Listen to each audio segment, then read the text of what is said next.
भेदहीनेऽपि भेदस्य कार्यं यो घटयेत् श्रुतं स सामर्थ्य विशेषो हि विशेष इति गीಯತೆ.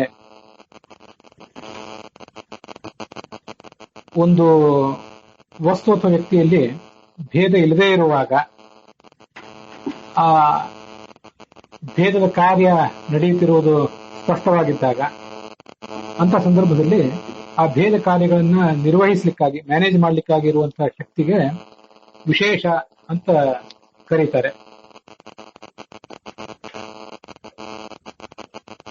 ಈಗ ಶ್ಲೋಕದ ಶಬ್ದಾರ್ಥ ಗಮನಿಸಿ. ಯಹ ಯಾವುದು ಭೇದಹೀನೇ ಅಪಿ ಭೇದದಿಂದ ರಹಿತವಾದ ವಸ್ತುವಿನಲ್ಲಿಯೂ ಅಥವಾ ವ್ಯಕ್ತಿಯಲ್ಲಿಯೂ ಕೂಡ ಶ್ರುತಂ ವೇದದಲ್ಲಿ ಹೇಳಲ್ಪಟ್ಟ ಅಥವಾ ಕೇಳಲ್ಪಟ್ಟ ಭೇದದ ಕಾರ್ಯವನ್ನು ಘಟಯೇ ನಿರ್ವಹಿಸುತ್ತದೋ ಸಹ ಅಂತಹ ಸಾಮರ್ಥ್ಯ ವಿಶೇಷವು ವಿಶೇಷ ಇತಿ ವಿಶೇಷ ಎಂದು ಗೀಯತೆ ಹೇಳಲ್ಪಡುತ್ತದೆ.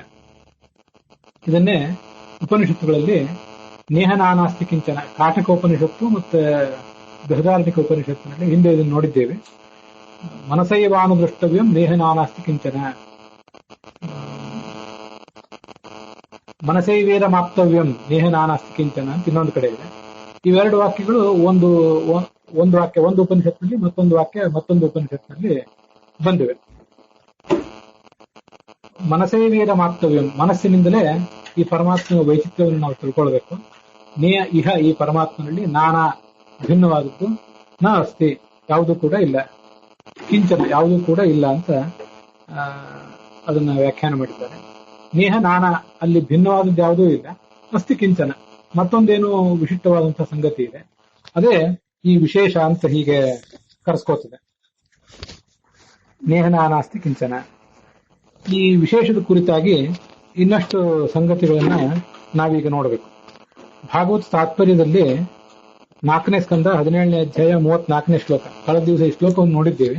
ಆ ಶ್ಲೋಕದ ರೆಫರೆನ್ಸ್ ಹೇಳಲಿಕ್ಕಾಗಿರಲಿಲ್ಲ, ಅದನ್ನಷ್ಟು ಇವತ್ತು ಹೇಳಿ ಮುಗಿಸೋನಿದ್ದೇನೆ. ವಿರುದ್ಧ ಶಕ್ತಯೋ ಯಸ್ಯ ನಿತ್ಯ ಯುಗಪದೇವ ಹಿ ತಸ್ಮೈ ನಮೋ ಭಗವತೆ ವಿಷ್ಣವೇ ಸರ್ವಜಿಷ್ಣವೇ ಯುಗಪದೇವ ಚ ಅಂತ ಅಲ್ಲಿರೋ ಪಾಠ. ಮೂಲ ಶ್ಲೋಕ ಸರ್ಗಾದಿ ಯೋಸ್ಯಾನು ಋಣದ್ಧಿ ಶಕ್ತಿಭಿಃ ದ್ರವ್ಯ ಕ್ರಿಯಾಕಾರಕ ಚೇತನಾತ್ಮಭಿಃ ತಸ್ಮೈ ಸಮುನ್ನದ್ಧ ವಿರುದ್ಧ ಶಕ್ತಯೇ ನಮಃ ಪರಸ್ಮೈ ಪುರುಷಾಯ ವೇಧಸೆ ಅಂತ ಮೂಲ ಶ್ಲೋಕ. ಪಂಚಭೂತಗಳು, ಕರ್ಮೇಂದ್ರಿಯ, ಜ್ಞಾನೇಂದ್ರಿಯ, ಅವುಗಳ ಅಭಿಮಾನಿ ದೇವತೆಗಳು, ಜೀವರು, ಇವರೆಲ್ಲರನ್ನು ತನ್ನ ಅಂಗರನ್ನಾಗಿ ಮಾಡಿಕೊಂಡು ಪ್ರಪಂಚದ ಸೃಷ್ಟಿ, ಲಯ, ಪಾಲನ ಮೊದಲಾದ ಎಲ್ಲಾ ಕೆಲಸಗಳನ್ನು ಕೂಡ ನೀನೊಬ್ಬನೇ ಮಾಡ್ತಿ. ಈ ಸೃಷ್ಟಿಯಾದಿ ಶಕ್ತಿಗಳು ಜಗತ್ತಿನ ದೃಷ್ಟಿಯಲ್ಲಿ ಪರಸ್ಪರ ವಿರುದ್ಧವಾಗಿ ಕಾಣುತ್ತವೆ, ಆದರೆ ಅವು ನಿನ್ನಲ್ಲಿ ಜೊತೆಯಾಗೇ ಇವೆ. ಅಂಥ ಸರ್ವೋತ್ತಮ ಪುರುಷನಾದ ನಿನಗೆ ನಮಸ್ಕಾರ ಮಾಡ್ತೇನೆ ಅಂತ ಆ ಒಂದು ಶ್ಲೋಕ ಹೇಳುವಂತ ಅಭಿಪ್ರಾಯ. ಅದರಲ್ಲಿ ವರಾಹ ಪುರಾಣದ ಮಾತನ್ನ ನಿನ್ನೆ ನಾವು ನೋಡಿದ ಶ್ಲೋಕ, ಯಸ್ಯ ಯಾವ ಪರಮಾತ್ಮನ ವಿರುದ್ಧ ಶಕ್ತಯ, ಲೋಕದ ದೃಷ್ಟಿಯಿಂದ ವಿರುದ್ಧವಾದ ಶಕ್ತಿಗಳು, ನಿತ್ಯಾಹ ಯಾವತ್ತೂ ನಿತ್ಯವೇ ಆಗಿವೆ, ಚ ಮತ್ತು ಯುಗಪತ್ ಏವ ಒಟ್ಟಿಗೆ ಇವೆ, ಭಗವತೆ ಭಗವಂತನ ಷಡ್ಗುಣೇಶ್ವರಿ ಸಂಪನ್ನನಾದ, ಸರ್ವಜಿಷ್ಣವೇ ಎಲ್ಲರನ್ನೂ ಗೆದ್ದ, ವಿಷ್ಣುವೇ ವಿಷ್ಣುವಿಗೆ, ತಸ್ಮೈ ವಿಷ್ಣುವೇ ಆ ವಿಷ್ಣುವಿಗೆ ನಮಃ ನಮಸ್ಕಾರ ಅಂತ ಹೀಗೆ ವರಾಹ ಪುರಾಣದ ಮಾತನ್ನ ಅಲ್ಲಿ ಉದ್ಧರಿಸುತ್ತಾರೆ. ಅದು ಈ ಪೃಥ್ವಿರಾಜನಲ್ಲಿ ಅಂತರ್ಯಾಮಿ ಆದಂಥ ಭಗವಂತನನ್ನ ಸ್ತುತಿಸುವಂತಹ ಒಂದು ಭಾಗ. ಈ ವಿಶೇಷದ ಕುರಿತಾಗಿ ಅನೇಕ ಕಡೆ ಬೇರೆ ಬೇರೆ ಕಡೆ ಎಲ್ಲ ಬಂದೇ ಇದೆ ಸರ್ವಮೂಲದ ಉದ್ದಗಳು. ಅಲ್ಲಿ ಈಗ ಭಾಗವತ ತಾತ್ಪರ್ಯದಲ್ಲಿ ಬಂದದ್ದನ್ನ ನಾವು ನೋಡಿದ್ದೇವೆ.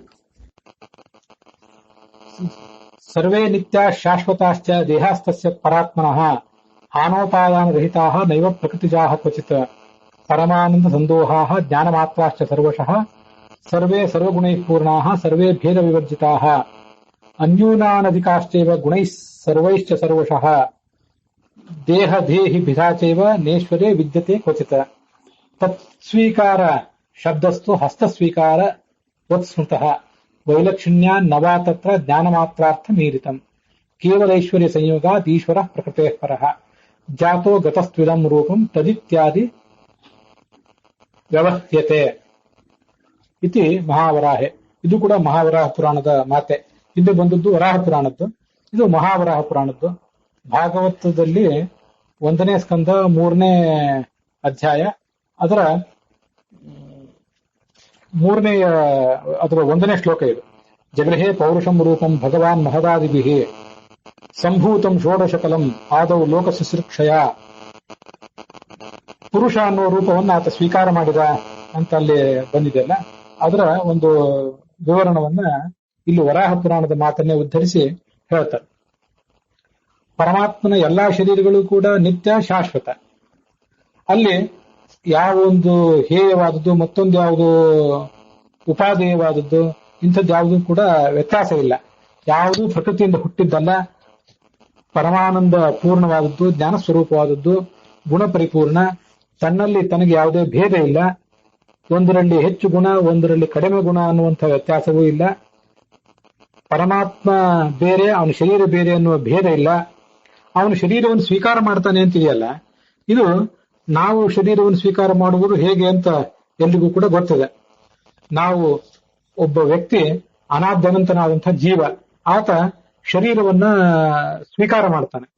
ಶರೀರವನ್ನು ಸ್ವೀಕಾರ ಮಾಡುವುದು ಅಂದ್ರೆ ಪಾಂಚಭೌತಿಕವಾದ ಶರೀರವನ್ನ ಪ್ರಾರಬ್ಧ ಕರ್ಮಗಳಿಗೆ ಅನುಸಾರವಾಗಿ ಸ್ವೀಕರಿಸುವುದು. ಪರಮಾತ್ಮ ಈ ಶರೀರವನ್ನು ಸ್ವೀಕರಿಸುವುದು ಅಂತಂದ್ರೆ ನಾವು ಶರೀರವನ್ನು ಸ್ವೀಕರಿಸುವುದು ಅನ್ನೋದಕ್ಕೂ ಒಂದು ಅಗಾಧವಾದಂತಹ ವ್ಯತ್ಯಾಸ ಇದೆ. ಪ್ರಾರಬ್ಧ ಕರ್ಮಕ್ಕೆ ಅನುಸಾರವಾಗಿ ಹಿಂದೆ ನಮಗೆ ಇಲ್ಲದೇ ಇದ್ದಂತಹ ಒಂದು ಹೊಸ ಶರೀರವನ್ನು ನಾವು ಸ್ವೀಕಾರ ಮಾಡ್ತೀವಿ. ಇವತ್ತು ನಮಗಿರುವ ಶರೀರ ಕೆಲವು ವರ್ಷಗಳ ಹಿಂದೆ ಇರಲಿಲ್ಲ, ಇನ್ನು ಕೆಲವು ವರ್ಷಗಳ ನಂತರ ಇರೋದಿಲ್ಲ.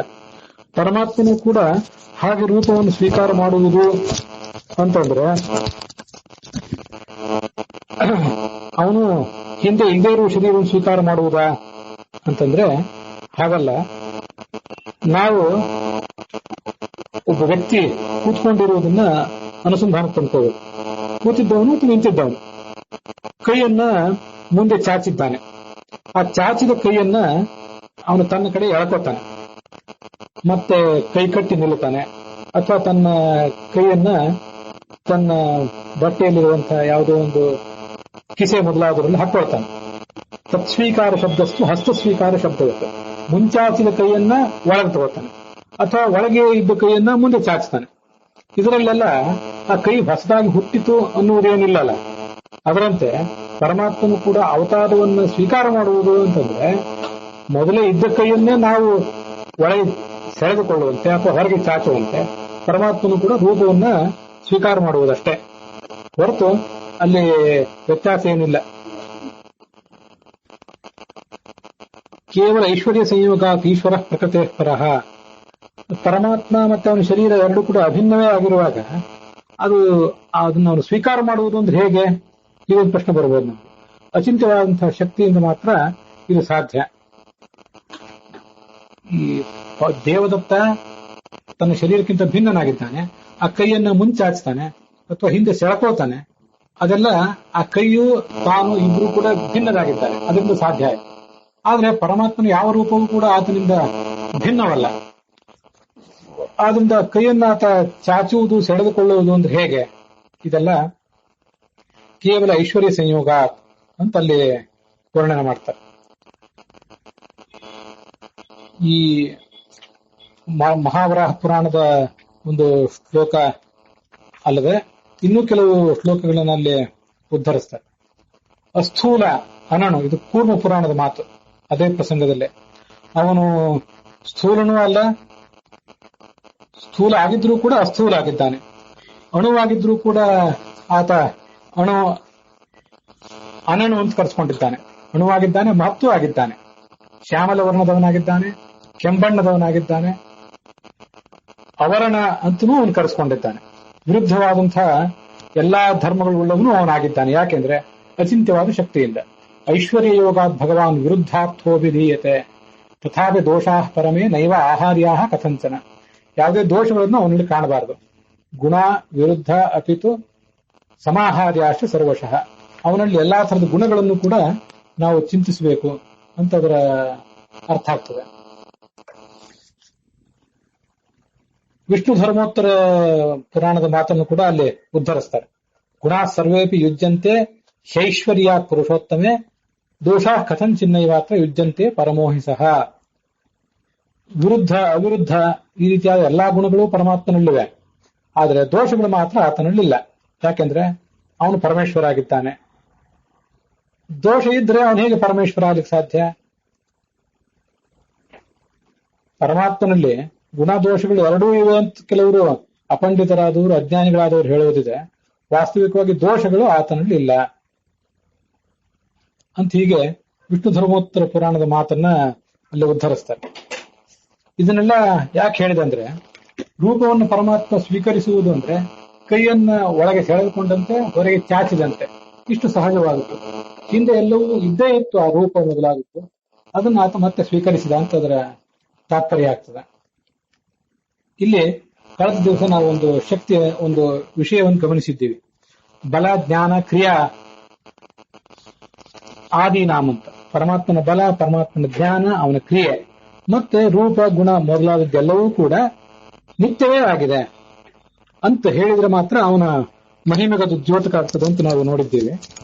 ಕ್ರಿಯೆ ನಿತ್ಯ ಆಗುವುದು ಹೇಗೆ ಅಂದ್ರೆ, ವಾದಿರಾಜ ಸ್ವಾಮಿಗಳು ಅದನ್ನು ಹೇಳಿದ್ದಾರೆ 1101ನೇ ಶ್ಲೋಕದಲ್ಲಿ. ಶಕ್ತಿ ವ್ಯತ್ಯಾತ್ಮನ, ಹಿಂದೆ ಆಗು ಹೋದ ಕ್ರಿಯೆ, ಮುಂದೆ ಆಗುವ ಕ್ರಿಯೆ ಅದೆಲ್ಲವೂ ಕೂಡ ಶಕ್ತಿ ರೂಪದಿಂದ ಇದೆ. ಆ ಮಾಡುವ ಕೆಲಸ, ಹಿಂದೆ ಆದ ಕೆಲಸವನ್ನು ಮುಂದೆ ಆದ ಕೆಲಸವನ್ನು ಮಾಡುವ ಶಕ್ತಿ ಈಗಲೂ ಇದೆ. ಆದ್ರದ್ದು ವ್ಯಕ್ತ ಆಗುವುದು ಮಾತ್ರ ಒಂದು ನಿರ್ದಿಷ್ಟವಾದ ಪ್ರಸಂಗದಲ್ಲಿ ಮಾತ್ರ. ಸಾಮರ್ಥ್ಯ ವಿಶೇಷೇಣ ಘಟಯೇತ್ ಸರ್ವಮೀದೃಶಂ, ಇದೆಲ್ಲವೂ ಪರಮಾತ್ಮನ ಸಾಮರ್ಥ್ಯದಿಂದ ನಿರ್ವಹಿಸಲ್ಪಡುತ್ತದೆ ಅಂತ ಅಲ್ಲಿ ಹೇಳ್ತಾರೆ.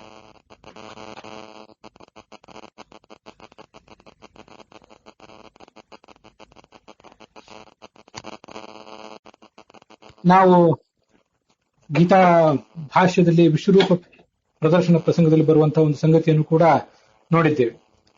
ಅಲ್ಲಿ ಏನು ವಿಷಯ ಬಂದಿತ್ತು ಅಂತಂದ್ರೆ, ಅರ್ಜುನ್ ಈ ದುರ್ಯೋಧನಾದಿಗಳು ಮುಂದೆ ಮರಣಿಸುವವರಿದ್ದಾರೆ. ಮುಂದೆ ಮರಣಿಸುವಂತಹ ಅವರನ್ನ ಇವನು ಈಗಲೇ ಕೊಲ್ಲುವುದು ಹೇಗೆ? ಅವರನ್ನೆಲ್ಲರನ್ನೂ ಕೊಂದಿರುವಂತವನು ಪರಮಾತ್ಮನೇ ಆಗಿದ್ದಾನೆ. ಆ ಕೊಲ್ಲುವ ಕ್ರಿಯೆ ಮುಂದೆ ಆಗ್ಬೇಕಾಗುತ್ತೆ. ಅದು ಈಗ ಪರಮಾತ್ಮನಲ್ಲಿ ಹೇಗಿದೆ ಅಂತಂದ್ರೆ, ಆ ಕೊಲ್ಲುವ ಕ್ರಿಯೆ ಈಗ ಪ್ರಾರಂಭ ಕಂಡೇ ಬಿಟ್ಟಿದೆ.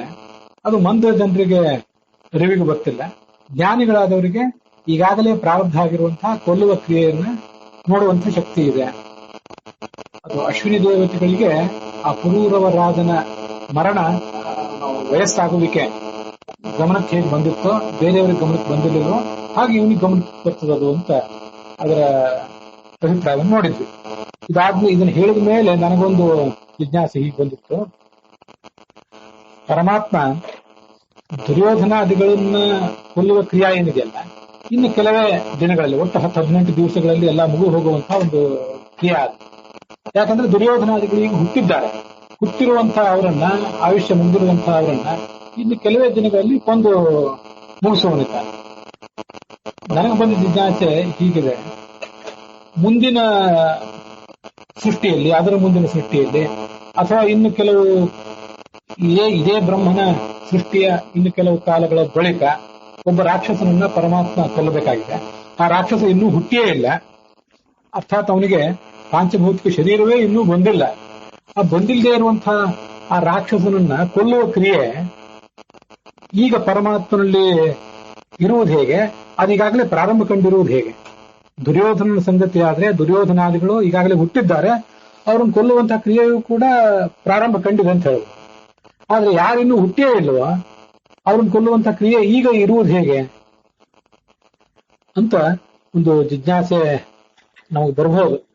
ಕಳೆದ ದಿವಸದ ಗೀತಾ ಭಾಷ್ಯವನ್ನ ನೋಡಿದ ಮೇಲೆ ಕೂಡ ಅದಕ್ಕೆ ವಾದಿರಾಜ ಸ್ವಾಮಿ ಹೇಳಿದಂತೆ ಶಕ್ತಿ ವ್ಯಕ್ತ್ಯಾತ್ಮನ, ಮುಂದಿನ ಕಲ್ಪ ಮತ್ಯಾವುದೋ ಸೃಷ್ಟಿ ಅಲ್ಲಿರುವಂತಹ ರಾಕ್ಷಸರನ್ನು ಕೊಲ್ಲುವ ಕ್ರಿಯಾ ಏನಿದೆ ಅದು ಶಕ್ತಿ ರೂಪದಿಂದ ಈಗಲೂ ಇದೆ. ವ್ಯಕ್ತಿ ರೂಪದಿಂದ ಅಭಿವ್ಯಕ್ತವಾಗುವ ಒಂದು ದೃಷ್ಟಿಯಿಂದ ಮುಂದೆ ಕಾಣಿಸುವಂತದ್ದಿದೆ. ಅದು ನಾವು ಮುಂದೆ ನೋಡೋರಿದ್ದೇವೆ. ಪರಮಾತ್ಮ ಕ್ರಿಯಾ ಏನಿದೆಯಲ್ಲ, ಇದನ್ನ ನಾವು ಒಂದು ಬೆಳಕಿನಂತೆ ಅಂತ ಅನುಸಂಧಾನ ತಂದ್ಕೋಬೇಕು. ಒಂದು ಬೆಳಕು, ಎಲ್ಲ ಕಡೆ ಹರಡಿರುವಂತಹ ಒಂದು ಬೆಳಕು. ಆ ಬೆಳಕು ತನ್ನ ಪರಿಧಿಯಲ್ಲಿರುವಂತಹ ಎಲ್ಲಾ ವಸ್ತುಗಳನ್ನು ವಿಷಯೀಕರಿಸ್ತದೆ. ಸಣ್ಣ ಬೆಳಕಾದ್ರೆ, ಒಂದು ಸಣ್ಣ ದೀಪವಾದ್ರೆ ಒಂದು ದಿಕ್ಕಿನಲ್ಲಿ ಮಾತ್ರ ಬೀಳ್ತದೆ. ಮತ್ತೊಂದು ವಸ್ತುವನ್ನು ನೋಡ್ಬೇಕಾದ್ರೆ ಆ ದಿಕ್ಕಿನ ಕಡೆ ಅದನ್ನು ತಗೊಂಡು ಹೋಗ್ಬೇಕಾಗ್ತದೆ. ಅದ್ರ ಹಿಂದೆ ಒಂದು ಪ್ರಯತ್ನ ಇರ್ತದೆ. ಆದ್ರೆ ಪರಮಾತ್ಮನ ಕ್ರಿಯಾ ಏನಿದೆಯಲ್ಲ ಅದು ಹಾಗಲ್ಲ. ಸರ್ವತ್ರ ವ್ಯಾಪ್ತವಾದಂತಹ ಒಂದು ಸೂರ್ಯನ ಬೆಳಕಿನಂತೆ. ಸೂರ್ಯನ ಬೆಳಕು ಏನು ಸರ್ವತ್ರ ವ್ಯಾಪ್ತ ಅಲ್ಲ, ದೃಷ್ಟಾಂತಕ್ಕಾಗಿ ಹೇಳಿದೆ. ಒಂದು ದೀಪದ ಬೆಳಕಿಗಿಂತ ಹೆಚ್ಚು ವ್ಯಾಪ್ತವಾದದ್ದು ಸೂರ್ಯನ ಬೆಳಕು. ಹಾಗೆ ಪರಮಾತ್ಮನ ಬೆಳಕು ಒಂದು ಕ್ರಿಯೆಯನ್ನು ಕೂಡ ಒಂದು ಬೆಳಕಿನಂತೆ ಅಂತ ನಾವು ತಿಳ್ಕೊಳ್ಬೇಕು. ಅದು ಒಂದೇ. ನಾವಾದ್ರೆ ಹಿಂದೆ ಯಾರ್ದೋ ಜೊತೆ ವ್ಯವಹರಿಸುವ ಒಂದು ಕ್ರಿಯೆಯನ್ನ, ಮಾತನಾಡುವಂತ ಕ್ರಿಯೆಯನ್ನ, ಅದೆಲ್ಲವನ್ನೂ ಕೂಡ ಏನೋ ಒಂದು ಪ್ರಯತ್ನ ಪಟ್ಟು ಒಂದು ಹಿನ್ನೆಲೆಯಿಂದ ಒಂದು ಉದ್ದೇಶದಿಂದ ಮಾಡಿರ್ತೇವೆ. ಮತ್ತೊಬ್ಬನ ಜೊತೆ ಮಾತನಾಡುವಾಗ ಮತ್ತೊಮ್ಮೆ ಪ್ರಯತ್ನ ಪಡಬೇಕಾಗ್ತದೆ. ಆವಾಗ ಮತ್ತೆ ಇನ್ನೊಂದೇನೋ ಉದ್ದೇಶ ಇರ್ತದೆ. ಹೀಗೆ ಭಿನ್ನ ಭಿನ್ನ ಉದ್ದೇಶಗಳು, ಭಿನ್ನ ಭಿನ್ನ ಪ್ರಯತ್ನಗಳ ಮೂಲಕ ನಮ್ಮ ಕ್ರಿಯೆಗಳು ಕಾರ್ಯರೂಪಕ್ಕೆ ಬರ್ತವೆ. ಆದ್ರೆ ಪರಮಾತ್ಮನಲ್ಲಿ ಎಲ್ಲಾ ಕ್ರಿಯೆಗಳು ಕೂಡ ಅವನ ವೈಭವವನ್ನು ತೋರಿಸುವ ಉದ್ದೇಶದಿಂದಲೇ ಕಾರ್ಯರೂಪಕ್ಕೆ ಬರ್ತವೆ. ಮತ್ತೆ ಎಲ್ಲವನ್ನೂ ಕೂಡ ಅವನು ನರ್ತನವತ ಉನ್ಮತ್ತನಾದ ವ್ಯಕ್ತಿಯಂತೆ ಅವನು ಕಾರ್ಯರೂಪಕ್ಕೆ ತರ್ತಾನೆ. ಅವನಿಗೆ ಮತ್ತನಾದ ವ್ಯಕ್ತಿಗೆ ಸೃಷ್ಟ್ಯಾದಿಕಂ ಹರಿರ್ನೈವ ಪ್ರಯೋಜನ ಅಪೇಕ್ಷಿತು ಕುರುತೆ ಕೇವಲಾನಂದ ಜಥೋನ್ಮತ್ತಸ್ಯ ನರ್ತನಂ. ಸೃಷ್ಟಿ, ಪಾಲನ, ಸಂಹಾರ ಇದ್ಯಾವುದನ್ನು ಕೂಡ ಅವನು ಏನೋ ನಿರ್ದಿಷ್ಟ ಉದ್ದೇಶ ಇಟ್ಕೊಂಡು ಮಾಡೋದಿಲ್ಲ. ತನಗೊಂದು ಯಾವ್ದು ಪ್ರಯೋಜನವೂ ಇಲ್ಲ. ಕುರುತೆ ಕೇವಲ ಆನಂದ. ಎಲ್ಲ ಅವನ ಕ್ರಿಯೆಗಳ ಹಿಂದಿರುವಂತದ್ದೆಲ್ಲವೂ ಆನಂದದ ಅಭಿವ್ಯಕ್ತಿಯೇ. ಯಥಾ ಉನ್ಮತ್ತಸ್ಯ ನರ್ತನಂ. ಉನ್ಮತ್ತನಾದವನೊಬ್ಬ ಹೀಗೆ ಕುಣಿದಾಡ್ತಾನೋ ಅವನ ಎಲ್ಲಾ ಕ್ರಿಯೆಗಳಿಂದ ಹಿಂದೆ ಇರುವಂತಹ ಉದ್ದೇಶ ಆ ಆನಂದದ ಅಭಿವ್ಯಕ್ತಿ ಅಷ್ಟೇ. ಹೇಗೋ ಹಾಗೆ ಪರಮಾತ್ಮಂದು ಕೂಡ ಆ ಪರಮಾತ್ಮ ಕ್ರಿಯೆ ಒಂದೇ ಕ್ರಿಯೆ ಈಗ ಪ್ರಾರಬ್ಧ ಆಗಿ ಹೋಗಿದೆ. ಅನಾದಿ ಕಾಲದಿಂದಲೂ ಅದು ಪ್ರಾರಬ್ಧವೇ ಆಗಿದೆ. ಅದೊಂದು ಬೆಳಕಿನಂತೆ. ಅದಕ್ಕೆ ಆ ಬೆಳಕಿನ ಪರಿಧಿಯಲ್ಲಿ ಯಾವ್ಯಾವ ವಸ್ತುಗಳು ಬರ್ತಾವೋ ಆ ವಸ್ತುಗಳು ನಮ್ಮ ಕಣ್ಣಿಗೆ ಬೀಳ್ತವೆ. ಬೆಳಕಿನ ಪರಿಧಿಯಿಂದ ಅವು ದೂರ ಹೋದ್ರೆ ಆ ವಸ್ತುಗಳು ಕಣ್ಣಿಗೆ ಕಾಣಿಸೋದಿಲ್ಲ. ಅದರಂತೆ ಪರಮಾತ್ಮನ ಕ್ರಿಯೆ ಒಂದು ಬೆಳಕಿನಂತೆ. ಪರಮಾತ್ಮನ ಕ್ರಿಯೆ ಒಂದು ಬೆಳಕಿನಂತೆ. ಆ ಕ್ರಿಯೆಯ ವ್ಯಾಪ್ತಿಗೆ ಮುಂದಿನ ಕಲ್ಪದಲ್ಲಿ, ಮುಂದಿನ ಸೃಷ್ಟಿಯಲ್ಲಿ ಹುಟ್ಟುವಂಥವ್ರು, ಸಾಯುವಂಥವ್ರು, ಪಾಲನೆಗೊಳಗಾಗಬೇಕಾದಂಥವ್ರು, ಇವರೆಲ್ಲ ಅದರ ಪರಿಧಿಗೆ ಬಂದಾಗ ಅವರು ಹುಟ್ಟುತ್ತಾರೆ ಮತ್ತೆ ಸಾಯ್ತಾರೆ. ಪರಮಾತ್ಮ ಕ್ರಿಯೆ ಈಗ ಒಂದೇ ಆಗಿದೆ. ಅದು ಪ್ರಾರಂಭ ಕಂಡುಬಿಟ್ಟಿದೆ. ಅದರ ಉದ್ದೇಶ ಆನಂದದ ಅಭಿವ್ಯಕ್ತಿ. ಇವತ್ತು ಇರುವ ರಾಕ್ಷಸನನ್ನು ಹುಟ್ಟಿಸುವ ಕೆಲಸ, ಅವನನ್ನು ಕೊಲ್ಲುವ ಕೆಲಸ, ಮುಂದಿನ ಯಾವುದೋ ಸೃಷ್ಟಿಯಲ್ಲಿರುವ ರಾಕ್ಷಸ ಅವನನ್ನು ಕೊಲ್ಲುವ ಕೆಲಸ, ಎಲ್ಲದರ ಉದ್ದೇಶವೂ ಒಂದೇ. ಮತ್ತೆ ಅದಕ್ಕೆ ಬೇಕಾದಂತಹ ಪ್ರಯತ್ನವೂ ಕೂಡ ಬೇರೆ ಬೇರೆಯದು ಅನ್ನುವುದಿಲ್ಲ ಪರಮಾತ್ಮನಿಗೆ. ಎಲ್ಲ ಕ್ರಿಯೆಗಳ ಹಿಂದೆನೂ ಕೂಡ ಒಂದೇ ಪ್ರಯತ್ನ ಇರ್ತದೆ. ಹರಿಕರ್ತ ಪ್ರಕರ್ತೇತಿ ಫಲಾಭಾವೇನ ಭಣ್ಯತೆ. ಕರ್ತ ಆದ್ರೂ ಕೂಡ ಅವನ ಅಕರ್ತ. ಯಾಕೆಂದ್ರೆ ಅವನಿಗೆ ಫಲ ಇಲ್ಲ. ಅನಾಯಾಸೇನ ಕರ್ತೃತ್ವ ಅಕರ್ತ ಇತಿ ಚೋಚ್ಯತೆ. ಅನಾಯಾಸವಾಗಿ ಕರ್ಮಗಳನ್ನು ಮಾಡುವುದರಿಂದ ಅವರನ್ನು ಅಕರ್ತ ಅಂತ ಶಾಸ್ತ್ರದಲ್ಲಿ ವರ್ಣನೆ ಮಾಡಿದ್ದಾರೆ. ಹೀಗೆ ಯಾವುದೇ ವಿಶೇಷ ಪ್ರಯತ್ನ ಇಲ್ಲದೇನೆ ಈ ಎಲ್ಲಾ ಕ್ರಿಯೆಗಳನ್ನು ಮಾಡುವುದರಿಂದ ಆ ಎಲ್ಲಾ ಕ್ರಿಯೆಗಳು ಕೂಡ ಅಭಿನ್ನವಾಗಿವೆ. ಶಕ್ತಿ ರೂಪದಿಂದ ಈಗಿವೆ, ವ್ಯಕ್ತಿ ರೂಪದಿಂದ ಮುಂದೆ ಪ್ರಾರಂಭ ಕಾಣ್ತವೆ. ಅದಲ್ಲದೆ ನಾನು ಅನುಸಂಧಾನ ಮಾಡ್ಕೊಳ್ಳಿಕ್ಕಾಗಿ ಏನೊಂದು ಬೆಳಕಿನ ದೃಷ್ಟಾಂತವನ್ನು ಹರಿಗೆ ಕ್ರಿಯೆ ಕೊಟ್ಟಿದ್ದೇನೆ. ಅದನ್ನು ಕೂಡ ನೀವು ಆಲೋಚನೆ ಮಾಡಿ ತಿಳಿಸಬೇಕು. ಬೆಳಕಿನ ಪರಿಧಿಗೆ ಬಂದಾಗ ವಸ್ತು ಕಾಣ್ತದೆ, ಅದು ಬರದೇ ಹೋದಾಗ ವಸ್ತು ಕಾಣಿಸುವುದಿಲ್ಲ. ಅದರಂತೆ ಪರಮಾತ್ಮನ ಕ್ರಿಯಾ ಈಗ ಪ್ರಾರಂಭ ಕಂಡಾಗಿದೆ. ಆ ಒಂದೇ ಕ್ರಿಯೆಯ ವ್ಯಾಪ್ತಿಗೆ ಮುಂದೆ ಬರುವ, ಹುಟ್ಟುವ, ಮರಣಿಸುವ ಎಲ್ಲಾ ವ್ಯಕ್ತಿಗಳು ಕೂಡ ಕ್ರಮವಾಗಿ ಅದಕ್ಕೆ ವಿಷಯ ಆಗ್ತಾ ಹೋಗ್ತಾರೆ ಅಂತ ನಾವು ಅದನ್ನ ತಿಳಿದುಕೊಳ್ಬೇಕು.